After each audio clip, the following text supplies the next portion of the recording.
Se trata de uno de los asesinos en series que han marcado la historia española. José Antonio Rodríguez Vega tenía un complejo de Edipo que nacía de la aversión que tenía hacia su madre. De niño, ya era problemático y violento, llegando a agredir a su propio padre, lo que hizo que su madre lo echase de casa a temprana edad.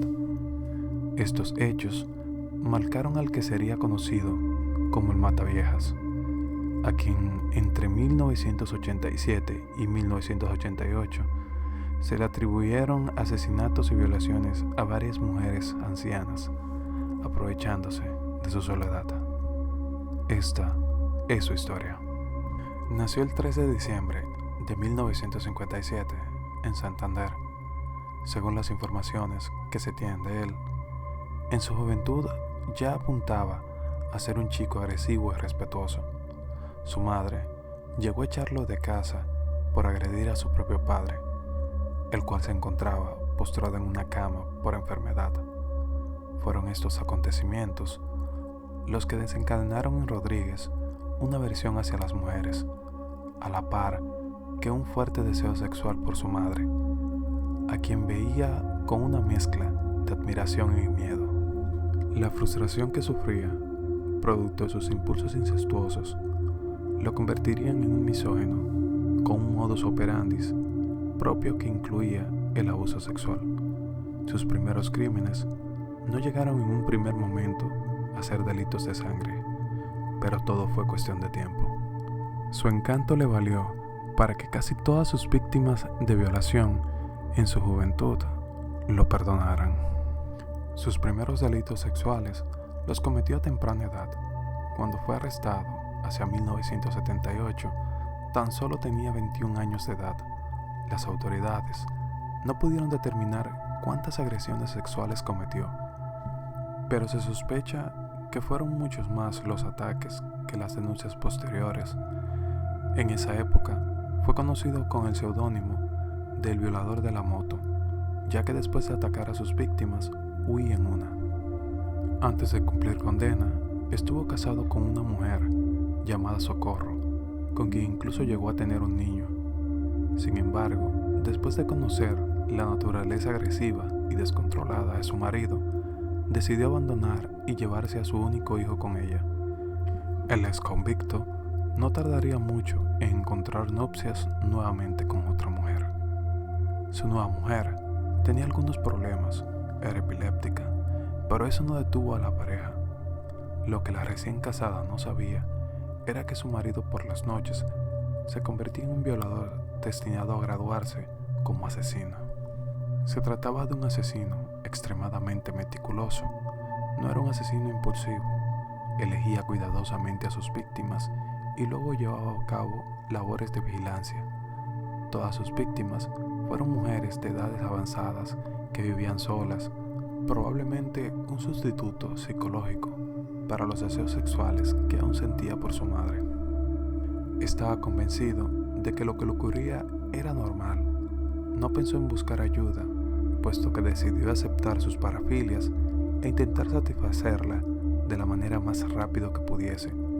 Para él, todos los actos violentos que hacía eran justificados por las acciones del resto de personas.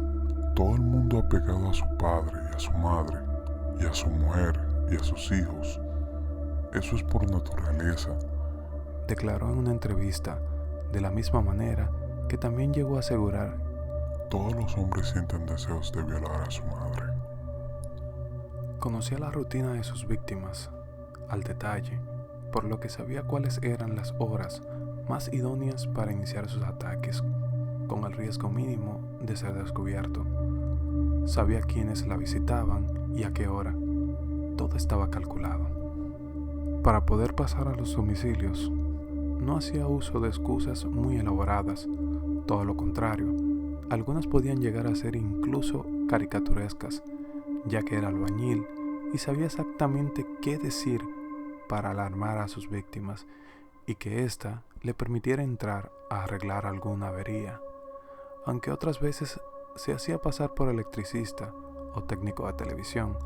De esta manera se ganaba su confianza se ofreciera para ayudarla en otras tareas como subirle las compras o hacer chapuzas típicas del hogar.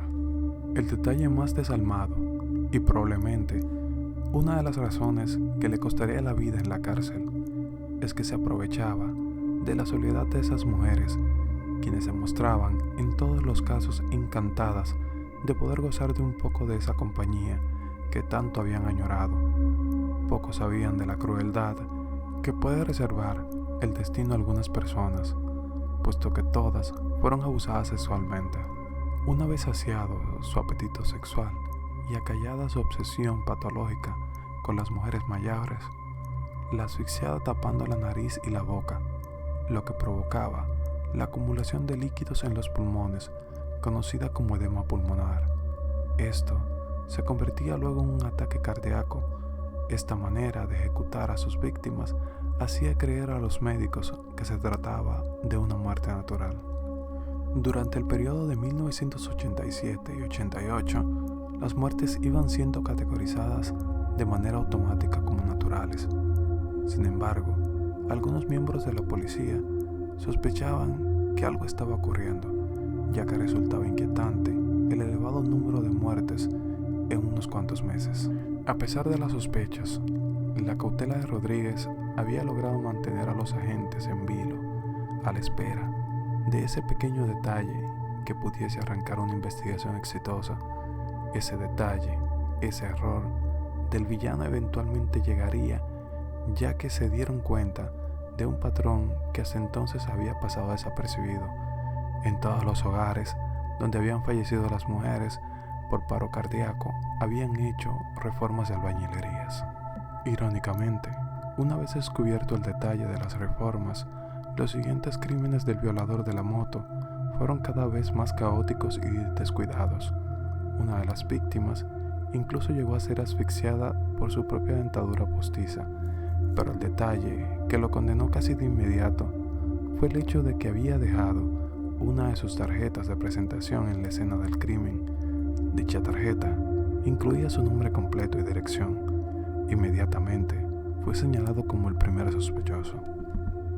Algunas teorías señalan que el asesino no se había descuidado, sino que ansiaba ser descubierto y atrapado, como si de alguna manera hubiese alcanzado un momento de lucidez en el que desease afrontar las responsabilidades por sus acciones. Quiso incluso conseguir ayuda psicológica o profesional. Fue detenido el 19 de mayo de 1988 y no tuvo problemas en confesar de inmediato. La policía registró su domicilio y encontró lo que parecía ser una sala de tesoro, una habitación decorada de rojo, donde había guardado recuerdos de todas y cada una de sus víctimas. Había joyas, porcelanas e incluso televisores. El juicio se celebró en 1991. En esos momentos, Rodríguez cambió repentinamente de actitud respecto al momento en el que fue detenido en la calle por las autoridades. Se declaró inocente. No obstante, como muchos otros, lo traicionó su ego y afán de protagonismo. Llegamos a la conclusión de que su imputabilidad era plena, porque su inteligencia era absolutamente brillante.